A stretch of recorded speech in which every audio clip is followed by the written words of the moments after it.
कल की खबर बिहार से, पटना से आती है कि अब हमारे बीच आचार्य किशोर कुणाल जी नहीं रहे। एक ऐसे व्यक्ति जो बेहद मृदुभाषी थे, मृदु हृदय सम्राट, एवं न जाने ऐसी कितनी सारी उपाधियां दी जाए वो भी कम है। पटना महावीर मंदिर का जीर्णोद्धार करने वाले, अयोध्या में सीता रसोई के नाम से प्रख्यात ऐसे भोजनालय जो निशुल्क सेवाएं दिन और रात दोनों समय देती है और हजारों हजार की संख्या में श्रद्धालु आकर वहां भोजन ग्रहण करते हैं और बिना एक पैसे दिए ऐसे व्यंजन वहां पे दिए जाते हैं जो लगभग प्रसाद और अमृत का स्थान देना उचित रहेगा, क्योंकि ऐसे व्यक्ति का न रहना न केवल बिहार बल्कि पूरे भारतवर्ष के लिए ठेस पहुंचाती है। कौन थे आचार्य कुणाल, इनके बारे में थोड़ी बहुत मैं बतला दे रहा हूं। उनका जीवन शैली किस प्रकार रही। जन्म इनका 10 अगस्त 1950 में हुआ। जन्म का स्थान मुजफ्फरपुर के कोठिया ग्राम में। शिक्षा पटना यूनिवर्सिटी से इतिहास और संस्कृत से ग्रेजुएशन किए थे। उन्होंने अपनी स्कूलिंग मुजफ्फरपुर जिले के बरूराज गांव में किए थे। 1972 में गुजरात कैडर के भारतीय पुलिस सेवा आईपीएस के अधिकारी बने। 1978 में अहमदाबाद के पुलिस उपायुक्त बने। यह संस्कृत के जानकार भी थे, पहले जिक्र में मैं बतलाया। 1983 में उन्हें प्रमोशन मिला और वो एसएसपी के पद पर पटना में तैनात हुए। और ये वही कालखंड था जब पटना में इनकी तैनाती होती है और पूर्णतः रूप से ये पटना के ही बने रहते हैं। कुणाल ने 1919 में से 1994 तक गृह मंत्रालय में ऑफिसर ऑफ स्पेशल ड्यूटी के पद पर भी काम किए।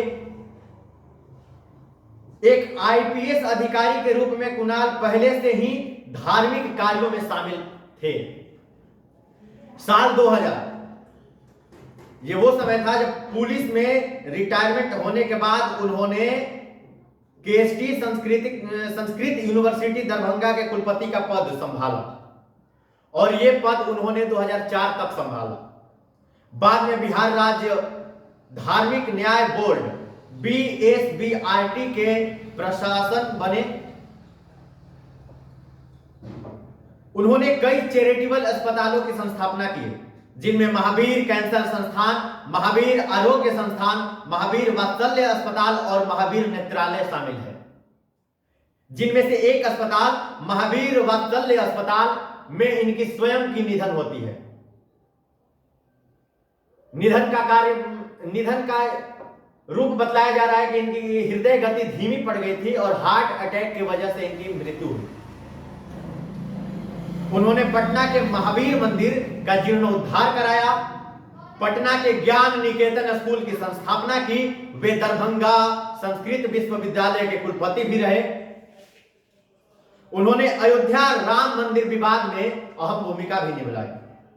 उन्होंने जाति धर्म प्रथाओं से सुधार लाने की बहुत कोशिश किए। उन्होंने कई आध्यात्मिक ग्रंथ भी लिखे।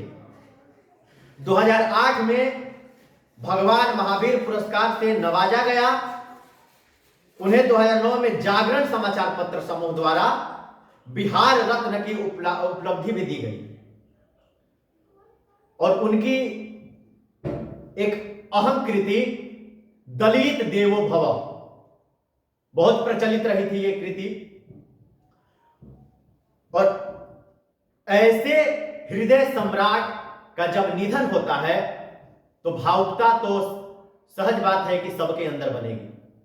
जो अपने राज्य, अपने धर्म और निस्वार्थ सेवा के लिए जाना जाता हो और ऐसे व्यक्ति अगर हमारे स्कूल, हमारे समाज, हमारे देश में न रहे तो फिर एक कष्टदायी है। मैंने भी ये घटना सुनी और नेत्र सजगता के साथ कुछ पंक्तियां लिखी और इन्हें श्रद्धांजलि के तौर पर पंक्तियांजलि समर्पित करने के लिए मेरे कविता ये प्रस्तुत है कि आत्मा सा मृदु हृदय था, चारों वेद के मानो ज्ञाता थे। आसमान सा मृदु हृदय था, चारों वेद के मानो ज्ञाता थे।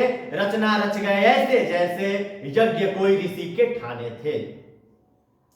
किया जीर्णोद्धार मंदिर का शोभनीय ऐसी विरासत थी। रथ भगाई आरोग्य क्षेत्र में, आरोग्य क्षेत्र ऐसे मरीज जिनका इलाज न हो पाता था और संभव था कि इलाज से उनकी जीवन बच सके, लेकिन कोई ऐसी संस्थाएं नहीं थी जो उन्हें निःशुल्क सेवा प्रदान करे। तब रथ भगाई आरोग्य क्षेत्र में कुंभ अमृत के जैसे बांटे थे और शरणागत गणराज्य अर्थात आगमन आपका, शरणागति ऐसे लोगों की जो निस्वार्थ सेवा भावना से समाज हित का कार्य करना चाहें, लेकिन कहीं ना कहीं उन्हें रोग, कहीं ना कहीं उन्हें उचित इलाज नहीं मिल पा रहा था और वो मृत्यु के काल के गाल में समा जाते थे। तब वो कई ऐसे अस्पताल का निर्माण करते हैं जो निःशुल्क सेवाएं दें और फिर लागत अर्थात आगमन आपका निश्चित ही वरदान था। लहर विपरीत हुई भले ही किंतु किरदार सदैव वेदाग था। जीवन पर्यंत की परिश्रम से हर सफलता प्राप्त था। कोई कार्य अधूरी ना रही, ये तेज का ही तो प्रताप था और भाव रहा जग कल्याण हेतु। वह सदैव परिपूर्ण हुए, विचार हुई निःशुल्क सेवा की। भोक्ताओं में सदैव आनंद रहे, रामलला के मंदिर समीप श्राप सब विफल रहे। ऐसे लोग जो अपने जीवन यापन कर रहे हैं लेकिन भूख के कारण उनकी शारीरिक दुर्बलता बढ़ती जा रही है। मैं पहले भी इस वीडियो में बतलाया कि ऐसे भोजनालय, ऐसे रसोई घर का संचालन होता है जो निःशुल्क भोजन कराए और भरपेट भोजन कराए। आप जितनी बार चाहो उतनी बार करो, उसमें कोई आपको कुछ नहीं पूछेगा और प्रसन्नता के साथ भोजन कराया जाता है। तब कि रामलला के मंदिर समीप श्राप सब विफल रहे। ध्रांस की भूमिका निभाए कुछ कायर, जली खोटी सुनाते रहे लेकिन लिए प्रण जो कुछ करने की साक्षात नारायण